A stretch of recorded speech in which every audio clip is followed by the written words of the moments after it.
Si vives en México, tienes pensado hacer tu vida aquí, o tienes familia y seres queridos viviendo en el país, la información en este video es extremadamente importante, ya que lo que se está aprobando en el Congreso es la militarización definitiva de la seguridad pública a través de la Guardia Nacional. Y antes de empezar te recuerdo que todas las fuentes citadas, cifras, datos, etcétera, los puedes encontrar en la descripción del video. Ahora sí, primero vámonos por partes. ¿Qué es la Guardia Nacional? La Guardia Nacional es una propuesta de Morena y el presidente Andrés Manuel López Obrador que consiste en reformar 13 artículos de la Constitución mexicana para formar una nueva fuerza de seguridad compuesta por policía militar, policía naval y policía federal que será entrenada y operada por la Secretaría de Defensa Nacional, es decir, el Ejército Mexicano. Y parte de esta propuesta contempla la desaparición de la Policía Federal, por lo que la Guardia Nacional sería la única fuerza de seguridad pública federal que quedaría.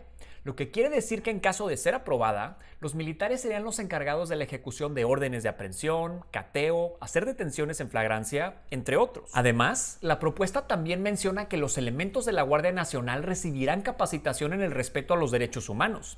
Sin embargo, cabe destacar que esto no es una gran diferencia con lo que sucede actualmente, ya que las Fuerzas Armadas llevan más de 2 años recibiendo esta clase de capacitación. También cabe destacar que esta propuesta ha sido criticada por la CNDH, la ONU, Human Rights Watch y Amnistía Internacional. Ahora bien, una de las preguntas más comunes en cuanto a este tema es ¿qué tiene de malo que se haga una Guardia Nacional? Especialmente porque los datos nos muestran que la gente en general prefiere los soldados sobre las policías. Y esto en gran parte se debe tanto a la corrupción que tenemos en los cuerpos policíacos, como también a las experiencias negativas que todos hemos tenido con la policía. Sin embargo, esta preferencia de soldados sobre policías también es afectada por la falta de información. Por ejemplo, la diferencia que existe entre un policía y un soldado en cuanto a su equipamiento y formación demuestra por qué la militarización debe ser evitada. Y José Miguel Vivanco de Human Rights Watch América define estas diferencias de la siguiente manera. Los militares en cualquier parte del mundo están entrenados, educados y formados, y tienen toda la preparación y el armamento para una guerra, para un conflicto armado. Y en una guerra, cuando se apunta a un blanco, es a matar. Pero hablamos de un enemigo, no de un civil. El militar en una guerra no está entrenado para dispararle a una pierna o asustar al enemigo. Está preparado para matar. En cambio, los policías en todas partes del mundo están entrenados para capturar al delincuente, arrestarlo y someterlo al sistema judicial para que sea investigado.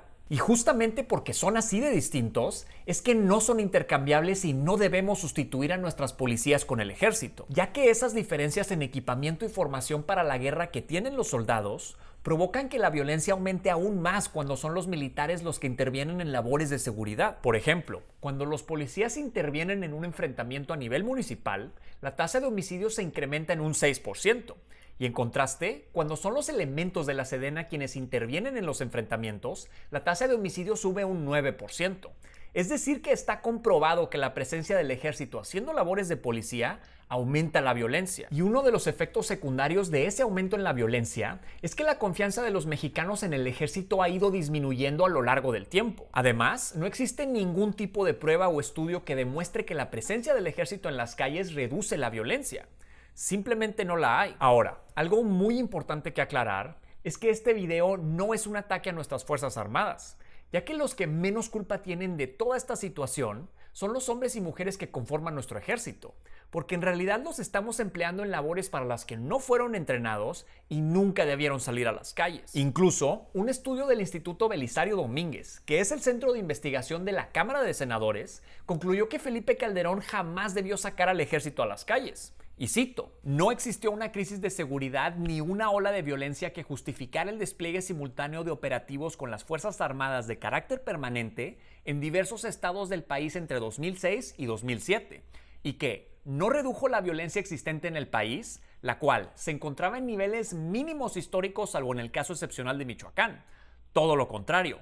Fue esta estrategia la que detonó una posterior ola de violencia originada precisamente en las entidades donde se desplegaron los primeros operativos con las Fuerzas Armadas en diciembre del 2006. Así que si piensas que Felipe Calderón sacó al ejército a las calles porque no tenía otra opción, este estudio demuestra lo contrario.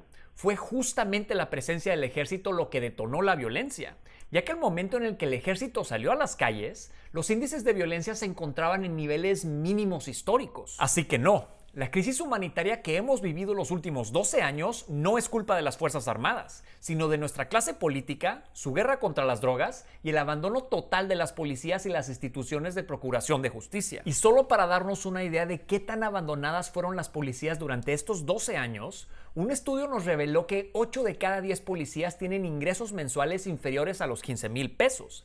El 50% de los policías han tenido que pagar sus propias botas, el 43% su propio uniforme, el 23% sus propias balas y el 22% las reparaciones de su patrulla. Además, 6 de cada 10 policías perciben que la sociedad los discrimina por ser policías. Ahora bien, uno de los argumentos más recurridos por aquellas personas que están a favor de la Guardia Nacional es el falso discurso en el que solo hay dos opciones disponibles. Es decir, o pasamos la Guardia Nacional o tenemos que regresar a los militares a sus cuarteles. Y esto es absolutamente falso, ya que actualmente Morena tiene la mayoría en el Congreso y en realidad pueden impulsar cualquier modelo de seguridad que quieran. El problema es que solo proponen militarizar de manera definitiva la seguridad pública. Además, y esto es muy importante a establecer, nadie está pidiendo que el ejército se salga de las calles hoy mismo, ya que todos sabemos que eso sería terriblemente irresponsable con las comunidades que dependen de ellos para su seguridad. Pero lo que no es aceptable es que se diga que solo existen esas dos opciones, porque no es verdad. Y a continuación, les quiero presentar 3 propuestas diferentes de lo que se puede hacer con la seguridad pública de este país sin militarizarla permanentemente. La primera propuesta es del experto en seguridad pública Ernesto López Portillo, quien en una carta dirigida al presidente López Obrador le dice: le sugiero por tanto otra vía. Instale la Comisión Presidencial para la Reforma Democrática de la Seguridad en México, encargada de cumplir los siguientes mandatos. 1. Diseñar un mecanismo de despliegue militar intensivo en las zonas de mayor violencia bajo el modelo de la ONU de controles múltiples de uso de la fuerza antes, durante y después de las operaciones. 2. Diseñar el plan de reforma policial que incluya la reconstrucción del Sistema Nacional de Seguridad Pública en un Sistema Nacional de Evaluación y Certificación de los Servicios de la Seguridad Pública, de manera que todas las instituciones policiales funcionen bajo estándares evaluados por un órgano técnico de Estado y con participación ciudadana, o sean desactivadas. 3. Revisar y relanzar el Programa Nacional de Prevención del Delito, colocándolo en el centro de la política de Estado. 4. Integrar la Comisión Presidencial en colaboración con la ONU, una representación multinacional permanente de expertas y expertos con experiencia en escenarios de conflicto y reforma en el sector de la seguridad. La segunda es del experto en seguridad pública Alejandro Ope, y dice: se podría crear un cuerpo nacional de policía. Eso significaría centralizar varios procesos administrativos de las policías. Por ejemplo, el reclutamiento. En vez de dejarse a estados y municipios, podría hacerse a nivel federal. Lo mismo para la formación. Se podría establecer una academia nacional con campus regionales. Para dotar de prestaciones a los policías, se podría crear un instituto de seguridad social para el personal policial, a la manera de lo que existe para las Fuerzas Armadas. Esto no es lo mismo que una policía nacional, ya que los gobernadores y los presidentes municipales seguirían teniendo el mando operativo sobre las policías desplegadas en sus jurisdicciones. Y la tercera, del colectivo Seguridad Sin Guerra, propone: 1. Respeto irrestricto al marco jurídico constitucional e internacional. 2. Adopción de medidas excepcionales solo a partir de los mecanismos ya previstos. Regulación de los artículos 29 y 119 constitucionales. 3. Profesionalización de las policías civiles. 4. Elaboración de un programa de desmilitarización paulatina de la seguridad pública. 5. Regulación del uso de la fuerza. 6. Reconstrucción del Sistema Nacional de Seguridad Pública. 7. Establecimiento de mecanismos complementarios de justicia y verdad. Como podemos ver, todas estas propuestas son profundamente diferentes y ninguna involucra sacar al ejército de las calles el día de hoy, sino más bien consisten en ir fortaleciendo a los cuerpos de policía locales y federales, mientras el ejército sigue llevando a cabo su función de apoyo en la seguridad pública. Y por último, hay quienes defienden a la Guardia Nacional bajo el siguiente argumento: el comandante supremo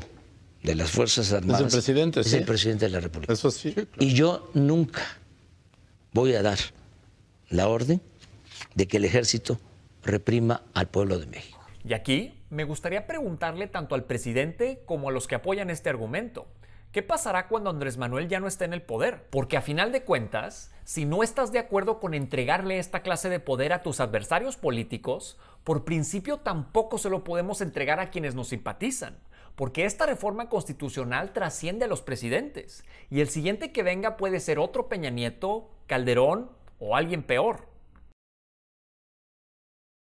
Gracias por ver este video, y si eres una de las 3 personas que lo siguen viendo, no olvides suscribirte a nuestro canal, darnos like en Facebook y cuéntame en los comentarios qué te parecieron los puntos que te presenté en el video.